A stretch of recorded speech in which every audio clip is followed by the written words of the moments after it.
मेरे पीछे एक तस्वीर दिख रही होगी। इस तस्वीर में साफ आपको झलक रहा होगा, जरा इनका चेहरा देख लीजिए। अवध ओझा सर बकैती में ये पीएचडी किए हुए थे। अगर इनकी बकैती सुनिएगा तो हमको लगता है कि पढ़ने वाला एक तो वीडियो वायरल नहीं हुआ, बकैती वाला इनका वीडियो जबरदस्त वायरल हुआ और लोग इसे बकैती के नाम से जाने। आज हमारे देश की स्थिति ये हो गई कि हमारे यहाँ जितने भी शिक्षक हैं पढ़ा कम रहे, बकैती ज्यादा कर रहे हैं। उस बकैती में से बहुत सारे लोगों का बहुत सारा देखिएगा, एक आध टीचर तो पटना में है कि जब वो न्यूज चैनल घूमते रहता है, जल्दी से कोई बाइट दे दे वहां बकैती कर दे। उसका जो मेन काम है वो काम छोड़ दिया, बकैती करना शुरू किया और उस पर अपना कारोबार चला रहा है। इसमें से अवध ओझा भी थे जो पूरा बकैती करते थे, एक से एक रफ एंड टफ शब्दों का प्रयोग करके इन्हें लगता था कि हम बहुत बड़े काम को कर रहे हैं। चुनाव लड़ते हैं, क्योंकि टारगेट चुनाव ही था। अभी भी बीपीएससी के आंदोलन में जो हमारे बिहार में हुआ उसमें बहुत सारे शिक्षक का टारगेट था कि जाते हैं, चेहरा चमकाते हैं और 2025 में विधानसभा का कहीं से टिकट लेकर के और चुनाव लड़ते हैं। ऐसे चुनाव नहीं होता है, इस तरह से चुनाव को लड़ा नहीं जाता है। और हम तो दावा करते हैं कि वैसे लोग जिनको लगता है कि किसी बच्चे के आत्मसम्मान पर, बच्चे के इमोशन के साथ खेल करके आप चुनाव लड़ने की तैयारी कर रहे हैं, तो गलतफहमी मत रहिएगा, नहीं तो इन्हीं का जैसा हाल हुआ है वो आपका भी होने जा रहा है।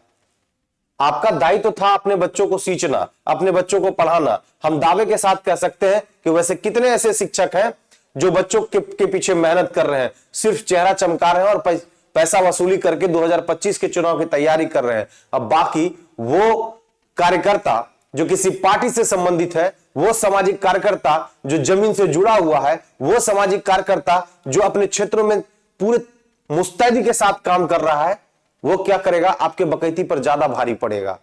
आने वाले वक्त में जिसके दिमाग में, जिस किसी शिक्षक के दिमाग में ये चल रहा होगा कि 2025 का चुनाव लड़ेंगे और हम इसको चैलेंज करेंगे, उसको चैलेंज करेंगे और हाइप करेंगे, तो जरा दिमाग से हटा लीजिएगा, नहीं तो अवध ओझा वाला हाल हो जाएगा। न रहेंगे घर के और न रहेंगे घाट के। आपको क्या लगता है कि चुनाव लड़ना और चुनाव को जीतना वो अलग बात है, लेकिन ये चुनाव लड़े, इनको लग रहा था कि हम तो इस बकैती के साम्राज्य में, यानी बकवास के साम्राज्य में एक बहुत बड़ा प्रभुत्व स्थापित करने वाले हैं। बकवास के साम्राज्य में तभी स्थापित कीजिएगा जब आप कुछ, आपकी क्रियाविधि, आपकी मैकेनिज्म बेहतर होगी। आप तो कुछ किए नहीं। तो अवध ओझा साहब, आपकी बकैती खत्म, आपका कहानी खत्म। आप जो है पुनः अपने बोर्ड पर आइए, फिर से बकैती शुरू कीजिए, अगले चुनाव की तैयारी कीजिए। और जितना बिहार में इस बार 2025 के चुनाव में, हम तो उसको भी और यूट्यूबर्स को भी बोलते हैं। यूट्यूबर्स में बहुत सारे आए थे, आपको याद होगा मनीष कश्यप, पूरा जमात लगा दिया था एकदम, ये करेंगे वो करेंगे, देश के लिए वो करेंगे। बीजेपी हल्का सा प्रलोभन दिया, बीजेपी के गोद में जाके बैठ गया और देखिए कैसे ठेठियाता है और जा जाकर के इंटरव्यू देता है। तुम्हारा लेवल वही था। तुम और एक शिक्षक मिलकर के अयांश के नाम पर पूरा वसूली किए और वसूली कर करके पूरा सिस्टम को हिला दिए और बाद में पूरा सिंपैथी गेन कर रहे थे। तुम लोग का चाल पूरे जनता समझता है।